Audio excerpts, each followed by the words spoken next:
इसी के लिए रिजर्वेशन अलग से रहा है। बिहार में कर्पूरी ठाकुर जी ने एनेक्सर 1 की व्यवस्था करी है, तो ये कोई नई बात नहीं है। यूपीए की सरकार में भी रोहिणी कमेटी जो बनाई गई थी वो वर्गीकरण के लिए बनाई गई थी, सब क्लासिफिकेशन विद इन रिजर्वेशन। उसके बाद 2018-19 में मोदी जी ने उस कमेटी को संवैधानिक दर्जा भी दिया। अब उसका रिपोर्ट आने दीजिए, लेकिन विचार के तौर पर ये ठीक है, क्योंकि ओबीसी समाज या ईबीसी समाज या एससी समाज, ये बहुत बड़ी संख्या में इसमें लोग हैं और वो आप सबको बराबर नहीं कर सकते हैं। उसमें भी कुछ लोग बहुत पीछे है, कोई बहुत ऊपर है, तो सब क्लासिफिकेशन के हम लोग पक्ष में हैं।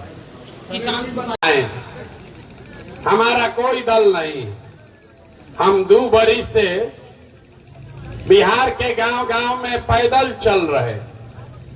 आपके यहाँ भी गाड़ी से आए हैं, लेकिन जब आएंगे यहाँ पैदल चलने तो आपके जिले में, आपके प्रखंड पंचायत में पैदल चलकर आएंगे। गांव-गांव पैदल जाते हैं।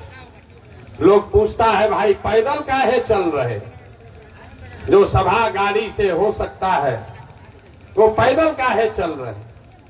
पैदल इसलिए चल रहे हैं कि जिस समाज में लोगों की जिंदगी को बदलने का संकल्प लेकर आए हैं, ये तय किया है कि जीवन में एक बार जाकर अपनी आंख से देखेंगे कि आप और आपके बच्चे किस परिस्थिति, दुर्दशा में जी रहे। आप पहले किस्सा कहानी सुनते होंगे, जो पुराने जमाना में राजा होता था। लोग बताते हैं कि राजा रात में भेष बदलकर निकलते थे ये देखने के लिए कि प्रजा को क्या दिक्कत है। अब आजकल जिसको आप और हम राजा बनाते हैं, वोट देकर बटन दबा के, रात का बात तो छोड़िए, एक बार चुनाव जीत कर गया तो 5 बरस आपका सूद लेने नहीं आता है, इसलिए पैदल चल रहे। हम वोट नहीं मांगते हैं। वोट क्यों नहीं मांगते? वोट मांगने वाला तो हर 1-2 बरस पर कोई ना कोई आपके यहाँ आता ही है। जो आता है यही कहता है हमको वोट दे दीजिए, हम आएंगे, आपका सब काम हो जाएगा। यही सुन सुन के आप जीवन भर से वोट दिए जा रहे। पहले 40-45 साल तक आपने कांग्रेस का राज बनाया, फिर 15 बरस गरीब के बेटा लालू जी को राजा बनाए। अभी 18-19 साल से नीतीश बाबू को आपने कुर्सी पर बैठाया है। दिल्ली में हमने मोदी जी को भी जिता कर देख लिया। आपका और आपके बच्चों का जीवन नहीं बदला। तो अब आए हैं कोई प्रशांत किशोर, आप हमारी बात सुनिएगा, हम पर भरोसा करके हमको वोट दीजिएगा, तो इसका क्या गारंटी है कि जीतने के बाद हम तरारी के पियरों की जनता के साथ धोखा नहीं करेंगे। चुनाव से पहले, वोट से पहले तो सब आदमी बढ़िया बतियाता है, वोट लेने के बाद आपको नहीं पूछता है। इसीलिए हम वोट मांगते ही नहीं है। ये जन सुराज वोट मांगने का अभियान नहीं है। हम नाली गली भी नहीं बनवाते हैं। हम आपको राशन कार्ड नहीं बनवाएंगे। ये मछली बांटने का अभियान नहीं है, आपको मछली मारने सिखाने का अभियान है।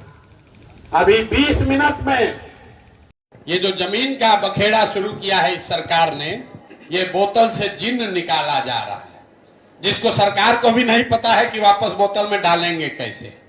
क्योंकि जो पूरा राजस्व विभाग है वो अंचलाधिकारी के साथ 1-2 कर्मचारी और 4-5 विशुद्ध दलाल, जिसको अटर्नी कहते हैं, उसी के भरोसे है। लोग दिल्ली से, बॉम्बे से, बंगलोर से आ रहे हैं और भ्रष्ट तंत्र में अब अंचलाधिकारी, डीसीएलआर सब पैसा उनसे ले रहा है।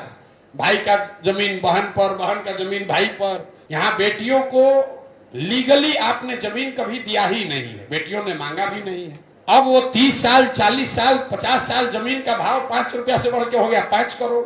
वो बेटी अभी है नहीं, अब उसका दूसरा तीसरा पीढ़ी है, वो आपको साइन ही नहीं करेगा, कभी वंशावली कभी बनेगी नहीं।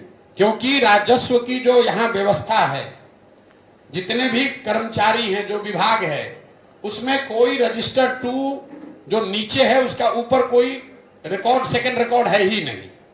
अगर कर्मचारी ने आपके रजिस्टर 2 पर इंक गिरा दिया तो हो गया डिस्प्यूट, अगर उसने फाड़ दिया अटर्नी ने तो हो गया डिस्प्यूट। इससे पहले एक डिजिटाइजेशन के नाम पर प्रयास किया, सारे जमीन का आंकड़ा गलत हो गया। बिहार में अभी 1/3 जमीन का मालिकाना हक पहले से डिस्प्यूटेड है, पता ही नहीं है कि जमीन का मालिक है।